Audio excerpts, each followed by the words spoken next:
Meron isa dyan, Associate Justice, na retired. Ang buong akala niya, yung exclusive economic zone, parte ng ating territory. Ngayon lang niya siguro nalaman. Kaya ngayon, hindi niya maikurba yung dati niyang paniwala. Ngayon, pinipilit niya.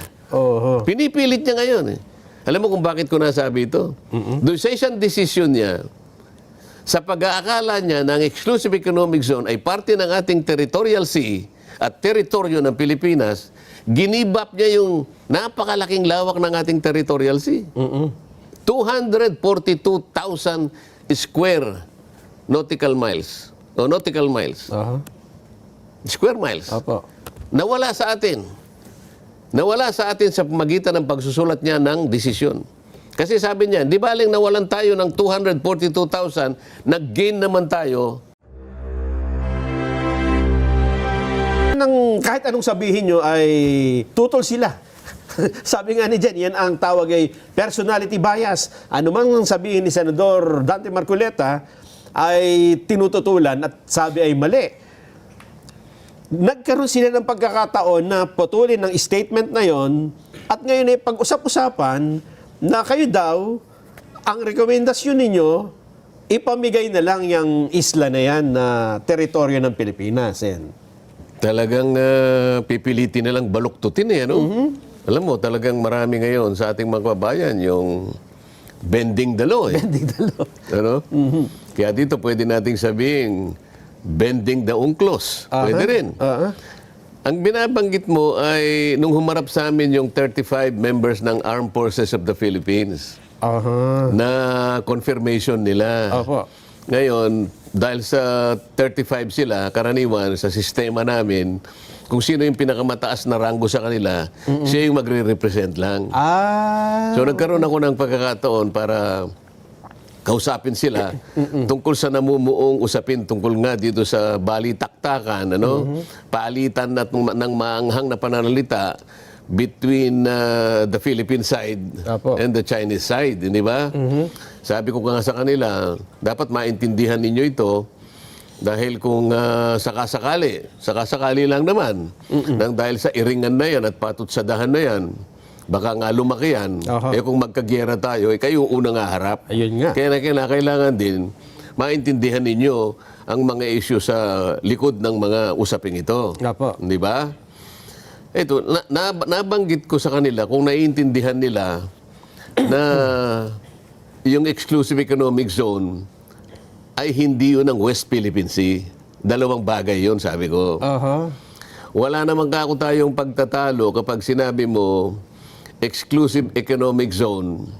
Kahit na high school, pinag-uusapan na siguro sa kanilang mga eskwela yan. 200 nautical miles from our archipelagic baselines. Kung susukatin mo naman, territorial sea, 12 miles naman from the same baselines. You know?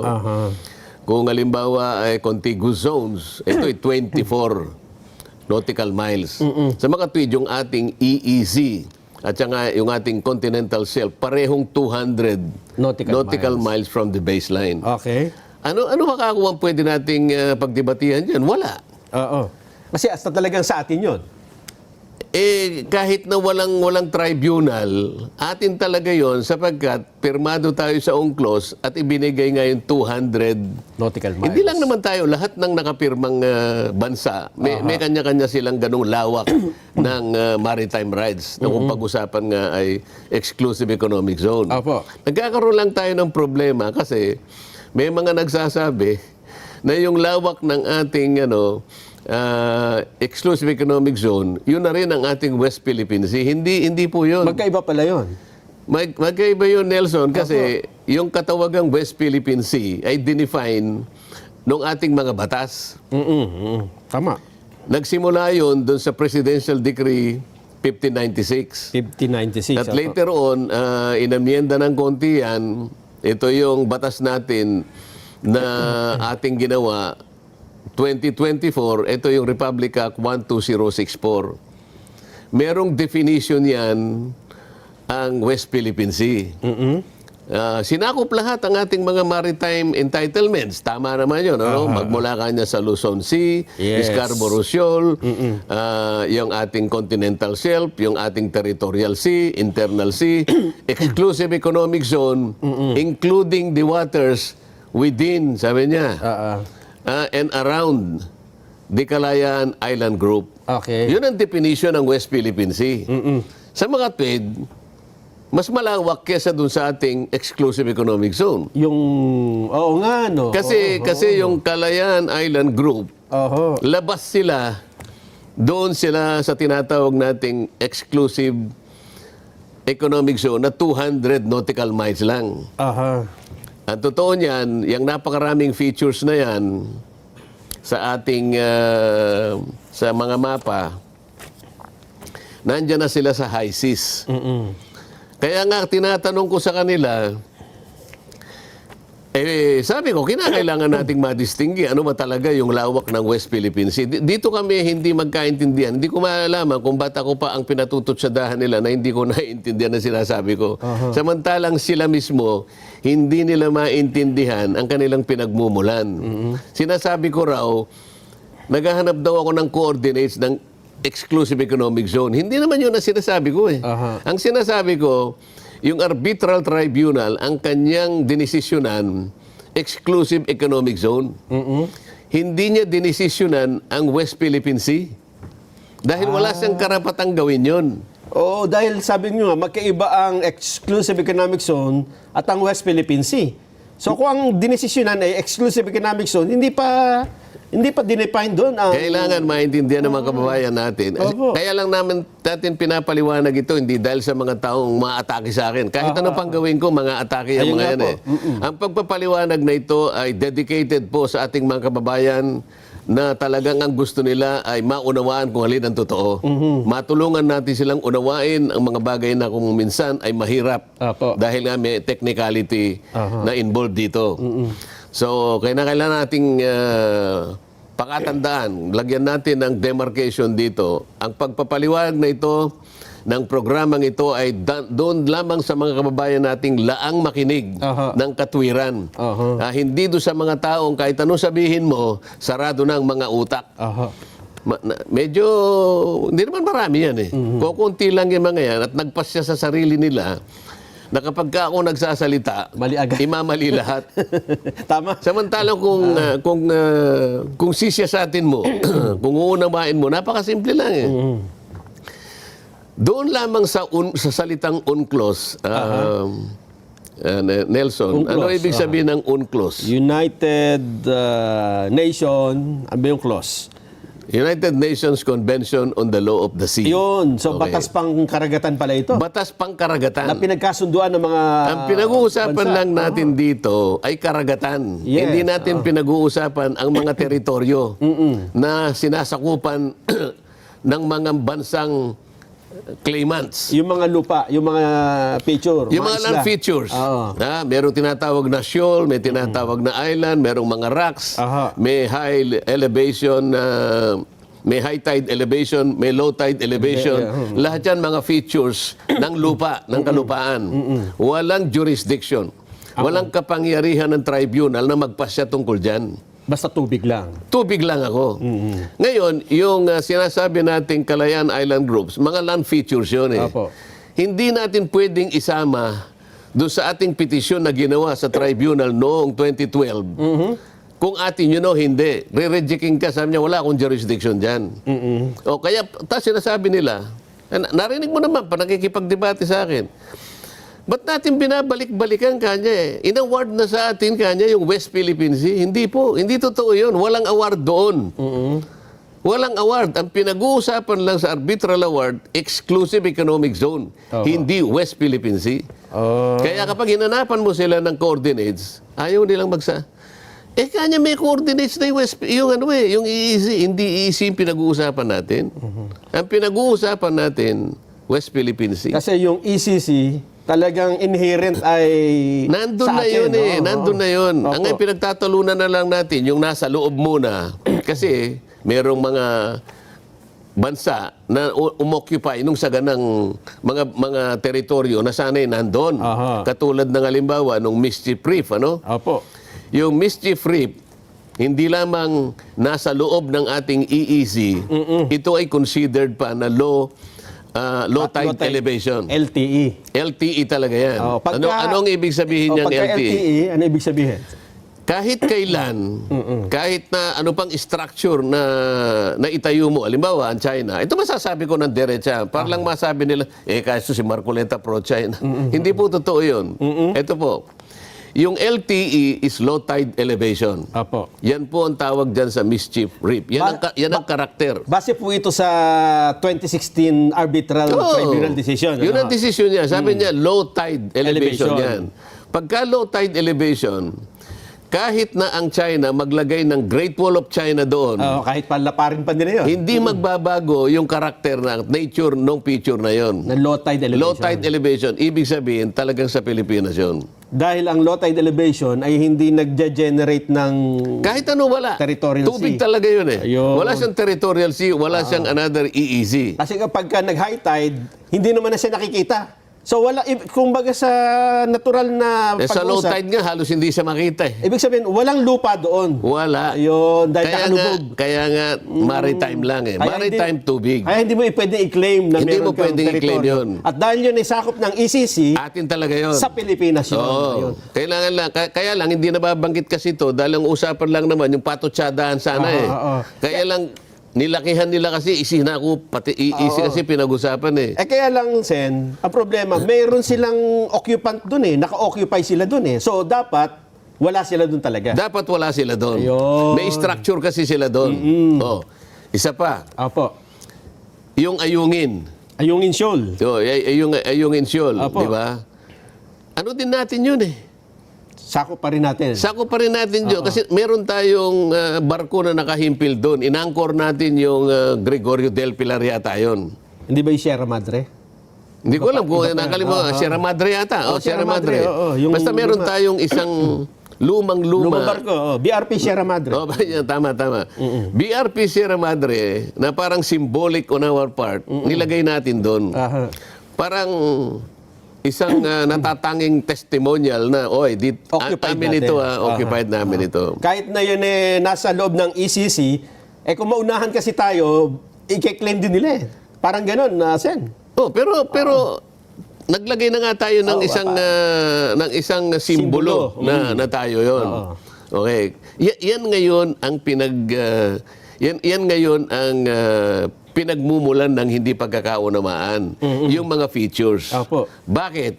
Wala namang ruling kasi yung yung tribunal dahil nga wala siyang karapatang mag-rule. Sana sinabi niya sa China, gayong inalis ko na kaya yung 9 dash line dyan.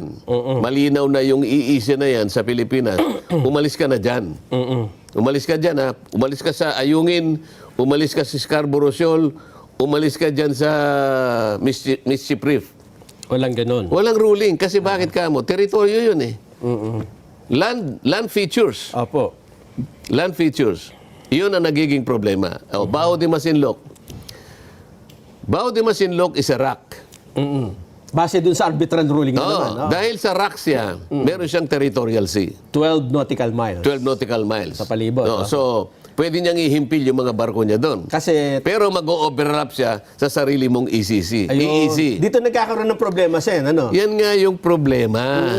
Ngayon, ang hindi naintindihan ng maraming mga taong tumutulig sa akin na nagkukunwa na marurunong. Ako naman, hindi ako nagmamarunong eh. Opo. Pero dapat sila, maging kapareho lang natin, mga estudyante lang tayo ng ganitong klaseng mga pag-uusap.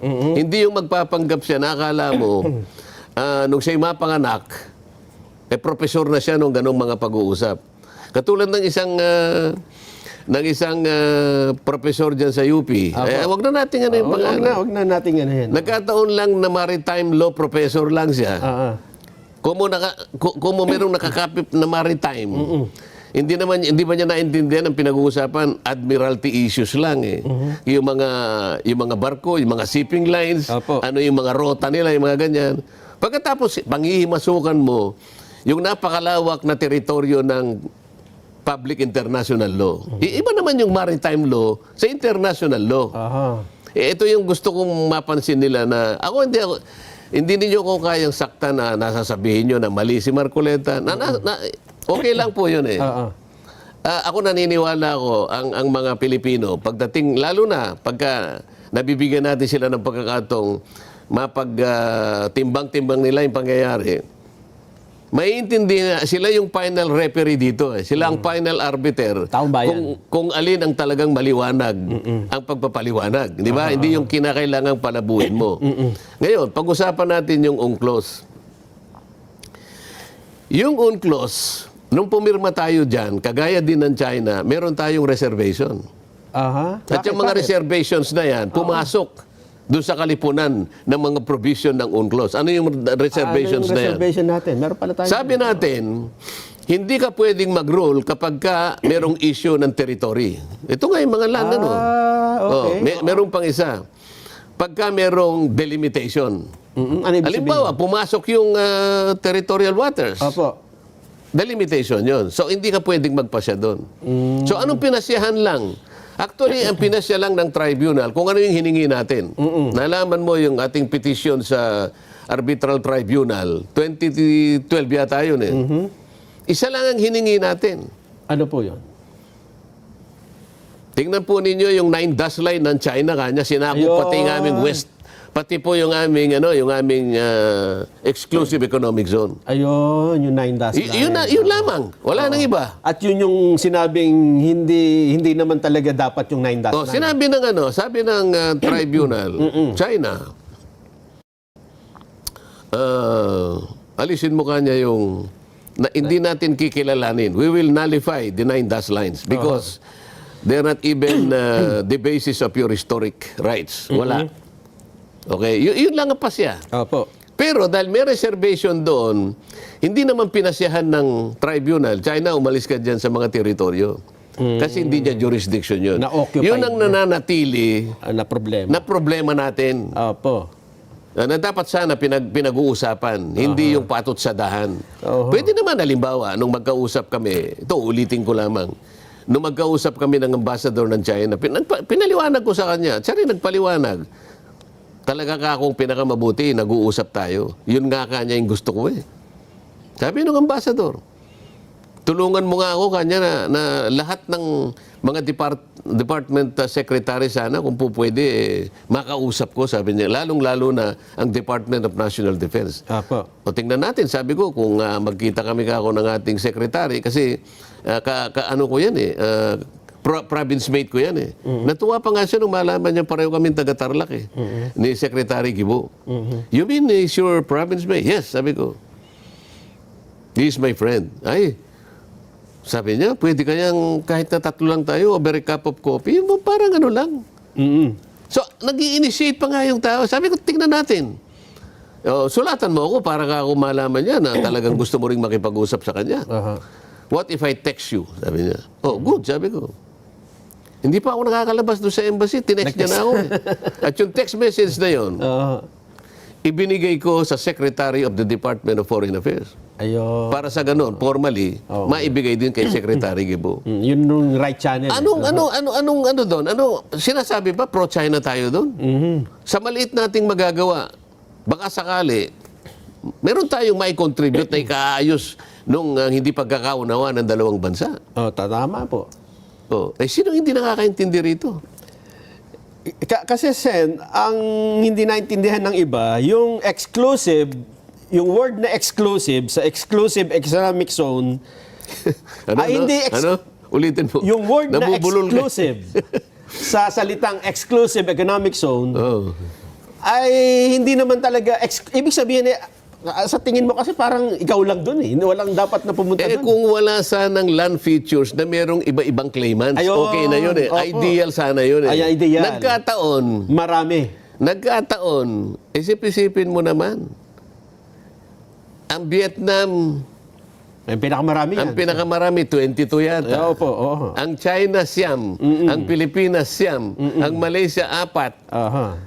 Dito nagkakaroon ng problema eh. Ideally, at kung lahat wala... yun, Sen, nasa sakop ng ECC. Yung iba, nakakalat dyan eh. Nakakalat nga eh. Ngayon, yung iba namamanage, yung iba hindi. Apo. Di ba? Kaya nagkakaroon ng problema. Ngayon, kung wala sana itong mga teritoryo na sinakop ng mga claimants, Exclusive talaga sana. exclusive talaga yun. Pero sa technical na pangyayari, dahil sa pagkakasulat ng UNCLOS, kaya sinabing exclusive, talagang atin yung Atin tubig, lahat. yung maritime rights. Yes, So, yung exclusive economic zone, kasi limitado lamang yun. Kasi kailangan malaman ng mga kababayan natin, yung ating exclusive economic zone, tubig lang ito eh, rights sa tubig. Opo. So ano-ano ang karapatan mo tungkol dito? May karapatan ka na sa exploitation, exploration, conservation, development, restoration, Pati sa pangisda. development, ganyan-ganyan. Pangisdaan. So both living resources and non-living resources. Basta Ayan. yung tubig. Hanggang doon lang. Pero yung territorial sea, Ayan ang problema. talagang walang makikialam sa ito. Dito pwedeng makialam yung iba, makipag-kontrata ka, ganito. Exploration eh. Development, exploitation. Pero yung territorial sea, ito parte ng parte ng teritoryo mo. Kaya ang tawag territorial sea. Ito yung hindi masyadong naiintindihan ng mga kababayan natin na napakasimple lang. Pero sabi ko nga sa iyo, merong isa dyan na associate justice na retired. Ang buong akala niya, yung exclusive economic zone, parte ng ating territory. Ngayon lang niya siguro nalaman. Kaya ngayon, hindi niya maikurba yung dati niyang paniwala. Ngayon, pinipilit niya. Pinipilit niya ngayon. Alam mo kung bakit ko nasabi ito? Doon sa isang desisyon niya, sa pag-aakala niya na ang exclusive economic zone ay parte ng ating territorial sea at teritoryo ng Pilipinas, ginibap niya yung napakalaking lawak ng ating territorial sea. 242,000 square nautical miles. O nautical miles. Square miles. Nawala sa atin. Nawala sa atin sa pamagitan ng pagsusulat niya ng desisyon.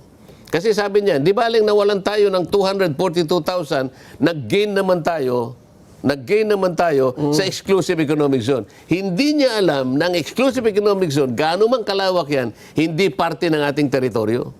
Yun ang pagkakaiba. Yun kahit saan, kaya mong ipaglaban yung territorial sea. Walang makikialam sa iyo doon. Dominion mo talaga yun. O, kaya ko lang nalaman na gano'n, kaya pala siya gano'n magsalita dahil hindi niya naintindihan, mulat-mula pa eh. Akala niya territorial sea yun. Hindi. Exclusive economic zone. Akala niya parte ng territory. Isip-isipin mo naman. Kaya natin sinasabi noong nabanggit natin yung tungkol doon sa apat nating teritoryo na ngayon ay hawak natin, ano? Doon sa Kalayaan Group of Islands, dalawang klase ng isla doon o kaya land features ang kineklaim natin. Yung kineklaim natin pero hindi natin occupied, halos 15 yon. Madami pala. 15, halimbawa, yung Pugadlawin, merong Trident, merong Lisyol, merong Zamora, may Ito Aba, Burgos, Gomez, Discovery Reef, Kagitingan, Dagohoy, Hison, Gitna Reef, Silangan Reef, Calderon, Kanluran. At iba pa, 15 lang ibibigay kong halimbawa sa'yo. Kine-claim natin ito pero hindi natin occupied. Kasi yung Ito Aba, Taiwan na Oo nga, pero claimants tayo. Claimant pa rin tayo. Pero meron tayong 4 na features na tayo nagke-claim. Ito yung Parola, ito yung Kota, Lamkian, at Pag-asa. Ito yung nandito tayo ngayon. So ngayon, sabi ko doon sa mga armed forces, dapat kasi malaman ninyo ito, na dahil nga sa definition ng West Philippine Sea, isinama ka ako yung Pag-asa Island. KIG, Kalayaan Island Group. Na magkakalayo yun, sabi kong ganyan. Sabi ng tribunal, China kanya, ikaw, wala kang karapatang ituring yung Spratlys na yan. Ang Spratlys kasi, tinatawag ding Spratly Islands. Yung kalipunan ng mga land features. Mula doon sa Spratly Islands, merong isang Spratly Island. Manliit. Oo, baka ma-confuse na naman. Ano? Opo. Sabi niya sa China, kasi ang China, alam mo ang ginawa ng China? Lahat ng features ng Spratlys, tinawag niyang Nansya Kundao. Okay. Nansya Kundao, sabi niya. Matagal na panahon na ito. Ang Nansya Kundao, ang ibig sabihin niyan, yung entire Spratly Islands ay yun ang kanyang ibig sabihin. Isang buo. Isang buo kanya, oo. but without drawing basic lines. Pero kinonsider niyang isang group of islands o kaya offshore archipelago. Ayun nga. Yun ang ginawa niya. Pero matagal na niyang nasabi yun. Sabi niya, group of islands. In 1958, doon niya lang sinabi na, do-drawingan ko ng ano yan, sabi niya. Ang linya. Sa 1958, sinabi niya, Ayun. do-drawingin ko yan. Para nga masakop nila. Oo, pero hindi pa rin niya na-drawingan. So, hindi na natin alam kung bakit din niya ginawa. Ngayon, sabi ng tribunal, China, wala kang karapatan na drawingan mo yan. Bakit, sabi niya? Hindi ka archipelagic country. Ang ibig sabihin, Kasi continental state ka. isang buong bansa siya. Nasa Malaki. continent siya. Kontinente. Continental siya. Ikaw naman Pilipinas, pwede sana kanya archipelagic ka eh. Only an archipelagic country Can claim doon. hindi, makakagawa ng isang group of islands. Kasi nga, hiwa-hiwalay tayo. Ang problema niya, sabi niya, but you are not allowed to do this. Bakit? Because, Lapit naman sa Palawan hindi nga, dahil sa pagkakalayo kasi niya, yung distansya. ng distansya, you do not meet, sabi niya, the requirements of land to water ratio. Ang ibig sabihin? Malalayo eh.